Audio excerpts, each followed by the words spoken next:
Welcome! This video deals with the answer to question 9 of my second global warming quiz. It is about the trial in the UK of Al Gore's movie An Inconvenient Truth. I've made a series of videos about global warming and yet others about solar activity, supermoons and even earthquakes.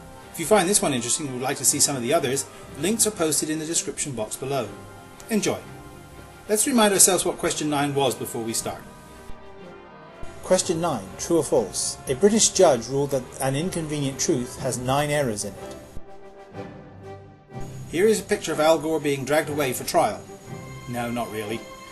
The case was an attempt by some UK global warming deniers to stop Al Gore's Oscar-winning movie An Inconvenient Truth from being shown to British schoolchildren as part of their lesson plan to learn about global warming. Much has been made of the points that the judge said were inaccuracies in the film. So let's take a look at each one in turn and see what the problems were. The ruling claims that the movie says that the melting of the snows of Kilimanjaro is evidence of global warming, and that is not correct. Gore actually lists about a dozen pieces of evidence of melting glaciers around the world, of which Kilimanjaro is just one. While Gore is reporting what most scientists believe, there have been some papers claiming that other human factors are to blame. Whether or not this is true, it does not affect the conclusions. The film suggests that evidence from ice cores proves that rising carbon dioxide causes temperature increases over the last 650,000 years. The court found that the film was misleading. Over that period, the rises in CO2 lagged behind the temperatures by 800 to 2,000 years. Gore actually points out that the relationship is, quote, very complicated. The 800-year lag is an observed fact, but irrelevant to Gore's case, as it was known about, even predicted by the anthropogenic global warming theory. The reason is that the transitions into and out of warm periods between ice ages are initiated by shifts in the Earth's orbit, so-called Milankovitch cycles. This melts ice, reducing the Earth's albedo, which raises global temperatures further. Biomass frozen beneath the ice then starts to rot, increasing greenhouse gases in the atmosphere, and temperatures rise yet more. These last two steps are slow and come much later in the process, hence the delay. It is clear that no single mechanism can produce the 5 to 10 degrees centigrade increase in global temperatures that changes our climate from a glacial to an interglacial period. It takes all three. Thus, the increase in carbon dioxide is part of the cause of previous warming periods. The next assertion that was made is that the film says that Hurricane Katrina was caused by global warming. It never says that. It says it was probably intensified by the warming of the oceans, which was created by global warming. This is true. Then we come to Lake Chad. They claim that the film shows the drying up of Lake Chad and claims that this was caused by global warming. But what the movie actually says is that global warming changes the wind and rainfall patterns such that some areas are subject to historic droughts, and that the southern Sahara is one of those areas. This is likely to be correct, but is not the only factor causing Lake Chad to dry up. As drought spreads throughout the region, more and more people have gravitated to the lake to get water and food. The film claims that a study showed that polar bears had drowned due to disappearing Arctic ice. It turned out that Gore had misinterpreted the study, and in fact 4 polar bears drowned as a result of particularly violent storms. That does not change the conclusion that because of polar ice loss, that the polar bear population is under threat. Next we have the day after tomorrow scenario. The film threatens that global warming could stop the Gulf Stream, throwing Europe into an ice age. The film does not say that.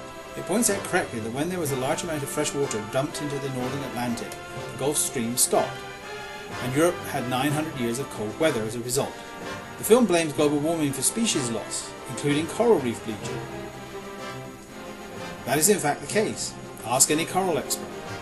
So there's no real issue there. Then came the claim that the film suggests that Greenland ice could melt, causing sea levels to rise dangerously.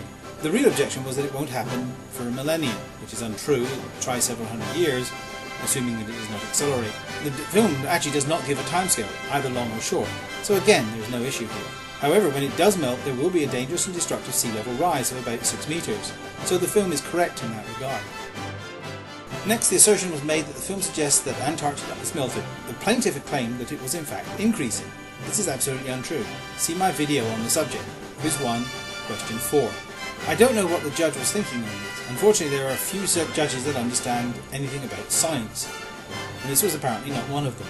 Another claim was that the film suggests that sea levels could rise by 7 meters, causing displacement of millions of people. The opposition claimed that sea levels are expected to rise by only 40 centimeters over the next 100 years, and there is no such threat of massive migration. They failed to point out that the 40 centimeter figure is based only on the thermal expansion of the oceans. It does not include glacial melt, as the models can't predict that yet, and so it assumes no acceleration in runoff. Lastly, they said that the film claimed rising sea levels has forced the evacuation of certain Pacific Islanders to New Zealand, which turns out to be correct. At least they got something right. Nobody was evacuated to New Zealand from Tuvalu or any of the other Pacific islands. But they were evacuated, but it was to another Pacific island, which is administered by New Zealand. That's rather a fine difference, don't you think? So we have a 1 hour and 40-minute film, chock full of scientific detail, and all they can find is a few legalistic details to try to pick holes in, none of which change any of the major conclusions of the movie. Since the movie came out, we've had 2010, which is now the hottest year on record, 2000 to 2009, which is the hottest decade on record, and likely to be the hottest in the last 1,000 years. Before that, we can't tell. We have seen the disintegration of more ice shelves, both in the Arctic and Antarctic. What more evidence do these people want? Forget about what Al Gore says. Look at the evidence and then do something about it. Time is running out. So the answer to the quiz is true. The judge did find all these errors in the movie. Whether his conclusions are justified or not is another matter. But what is not often mentioned is that the case against an inconvenient truth was rejected, and it was allowed to be shown in local schools. Justice prevailed in the end. Keep safe. Bye for now.